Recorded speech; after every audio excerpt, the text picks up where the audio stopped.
Hello बच्चों, चलिए प्रश्न पढ़ते हैं। निम्नलिखित अभिक्रिया के उत्पाद है रिक्त स्थान।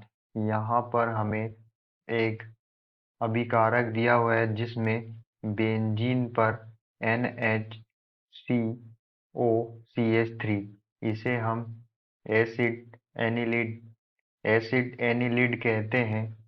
इसकी अभिक्रिया हम Br2 ब्रोमीन और CH3COOH एसिटिक एसिड से कराते हैं तो हमें उत्पाद में क्या प्राप्त होता है।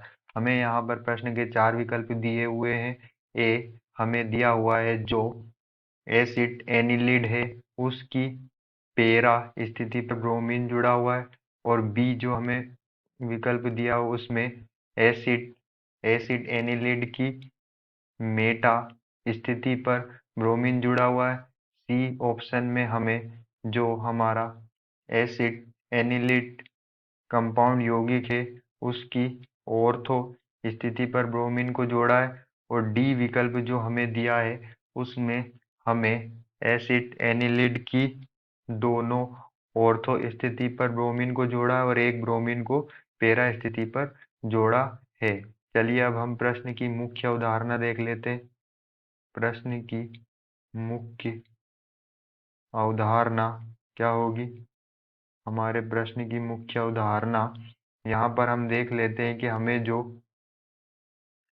बेंजीन से जुड़ा हुआ समूह दिया हुआ है NH, यहाँ पर नाइट्रोजन पे लोन पेयर भी होता है, और ये C, इसकी संरचना कुछ इस तरह से होती है C डबल बॉन्ड O और CH3।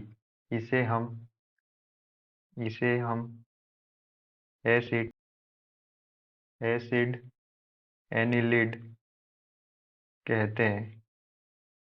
इसे हम एसिड एनिलिड कहते हैं। इसकी अभिक्रिया हमें Br2 ब्रोमीन और CH3 C double bond O और OH, यहाँ पर ये हमारा होता है CH3CO डबल O और H जो होता है वो हमारा होता है एसिटिक एसिड।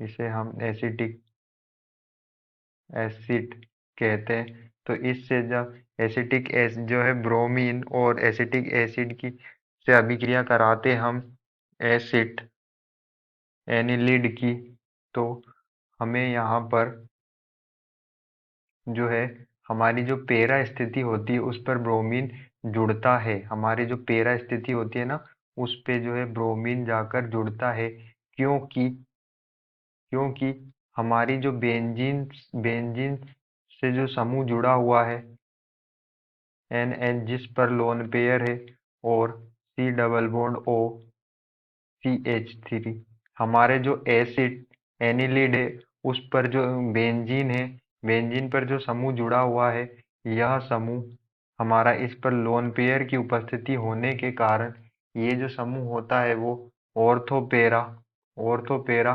डायरेक्टिंग होता है। यह जो समूह होता है हमारा कैसा होता है? ऑर्थो तथा पेरा निर्देशी समूह होता है, क्योंकि इस पर लोन पेयर की उपस्थिति है। निर्देशी समूह है यहाँ हमारा ऑर्थोपेरा। कैसा समूह है? ऑर्थोपेरा निर्देशी समूह है। तो हमारा जो ब्रोमीन है वो ऑर्थो और पेरा स्थिति पर जुड़ता है। यहाँ पर जो है हम ब्रोमीन को पेरा स्थिति पर जोड़ते हैं। हम यहाँ पर ब्रोमीन को ऑर्थो स्थिति पर नहीं जोड़ सकते, क्योंकि ये जो समूह है हमारा, ये एक बड़ा समूह है। ये हमारा जो समूह होता है, जो ऑर्थोपेरो निर्देशी समूह है, यह एक बड़ा समूह है। तो ऑर्थो स्थिति यहाँ पर होती है, ये जो होती है वो ऑर्थो स्थिति होती है। तो इस पर जो है हम ब्रोमीन को नहीं जोड़ सकते। इसका कारण होता है कि अगर हम यहाँ पर ब्रोमीन को जोड़ेंगे तो यह एक बड़ा ग्रुप है, जिससे क्या होगी? त्रिविम त्रिविम बाधा उत्पन्न होती है, त्रिविम बाधा उत्पन्न होती है। इस कारण से हम यहाँ पर जो है ब्रोमीन को नहीं जोड़ सकते। तो यहाँ पर जब ब्रोमीन को नहीं जोड़ेंगे तो हमारा जो मुख्य उत्पाद वह क्या होगा, जो हमारा मुख्य उत्पाद होगा उसमें सिर्फ जो पेरा स्थिति होगी, जो पेरा स्थिति होगी, सिर्फ उस पर ही, पेरा स्थिति पर ही हमारा ब्रोमीन जुड़ता है। जो पेरा स्थिति होती है वही पर हमारा क्या जुड़ता है, ब्रोमीन। पेरा स्थिति पर जो है ब्रोमीन जुड़ता है। तो यही हमारा क्या होता है, यह हमारा मुख्य उत्पाद होता है। तो यहाँ पर हम अपने विकल्प चेक कर लेते हैं। तो ये विकल्प हमें ए दिया हुआ है, जिसमें जो हमारा एसिड एनिलीड है, एसिड एसिड एनिलीड है जो हमारा, उसकी जो पेरा स्थिति है उस पर जो है ब्रोमीन जुड़ा हुआ है। तो यही हमारा जो प्रश्न है उसका आंसर होगा। आशा करते हैं आपको समझ में आया होगा। धन्यवाद।